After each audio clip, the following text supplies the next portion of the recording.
ব্লগলৈ আপোনালোকক আকৌ এবাৰ স্বাগতম জনাইছোঁ। আশা কৰোঁ আপোনালোক সকলোৱে ভালে আছে। আজি মই আপোনালোকৰ ওচৰত লৈ আহিছোঁ আন এটি ভিডিঅ'। তেতিয়াহ'লে বলকচোন আজি মোৰ ভিডিঅ'টো ষ্টাৰ্ট কৰোঁ। লৈছোঁ মই পাও ভাজি মছলা, তাৰ কাৰণে লৈছোঁ মই বিলাহী, পিঁয়াজ আৰু জলকীয়া। এইকেইটা বিলাহী সৰু সৰুকৈ কাটি লৈছোঁ, দুটা ডাঙৰ পিঁয়াজ সৰু সৰুকৈ কাটি লোৱা হৈছে আৰু জলকীয়া কেইটামান লৈ লৈছোঁ। আৰু ইপিনে আলুখিনি বইল কৰি কাটি লোৱা হৈছে। ইপিনে কেৰাহীখন গৰম দিছোঁ আৰু তেলখিনি গৰম হৈ গৈছে আৰু ইয়াতে মই দিছোঁ কেইটামান পাঁচফোৰণ। আৰু পাঁচফোৰণখিনি অলপ গৰম হোৱাৰ পিছতে ইয়াতে মই দিছোঁ দুটা জলকীয়া আৰু তাৰপিছত মই ইয়াতে পিঁয়াজখিনি দি দিছোঁ। পিঁয়াজখিনি সৰু সৰুকৈ কাটি লোৱা হৈছে। পিঁয়াজখিনি দি পিনে তাক ভালদৰে ভাজি লোৱা হৈছে আৰু তাতে মই দিছোঁ অলপমান হালধি আৰু নিমখ। এতিয়া পিঁয়াজখিনি অলপমান ভজা হোৱাৰ পিছত মই ইয়াতে দিম কাটি লোৱা বিলাহীকেইটা।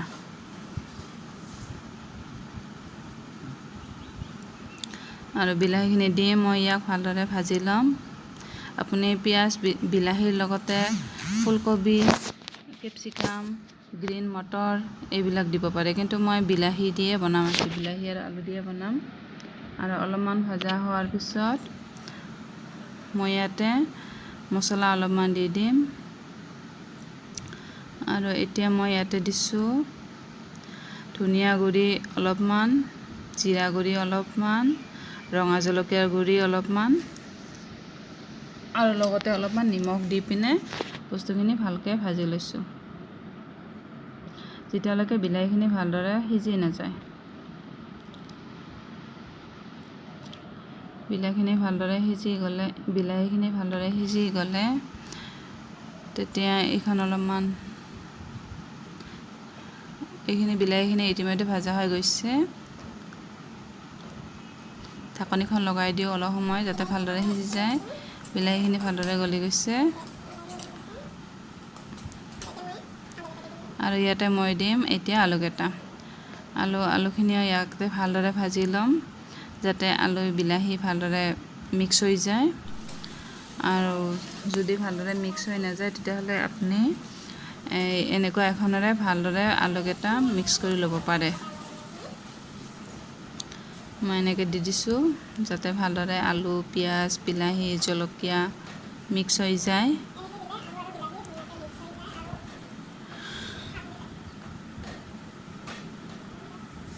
এইখিনি ধুনীয়াকৈ হৈছে আৰু এতিয়া মই ইয়াতে দিছোঁ পাও ভাজি মছলা। এনেকুৱা সৰু চামুচেৰে 2 চামুচ দি দিছোঁ আৰু দিয়াৰ পিছত এইখিনি ভালদৰে অলপ সময় ভাজিছোঁ, বেছি সময় ভাজা নাই। অলপ সময় ভাজি পিনে মই ইয়াতে কুহুমীয়া গৰম পানী অলপমান দি দিছোঁ আৰু পানীখিনি দি উতল নোহোৱালৈকে এইখিনি এনেকৈ অলপ সময় দি দিম। ঢাকনি এখন লগাই দি পিনে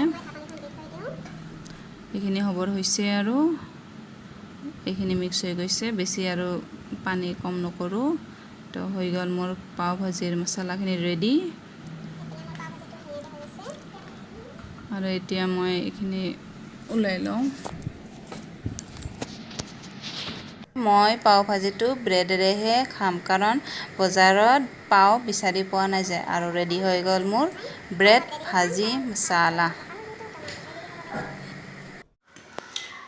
পাও ভাজিটো খাই সকলোৱে ভাল পালে।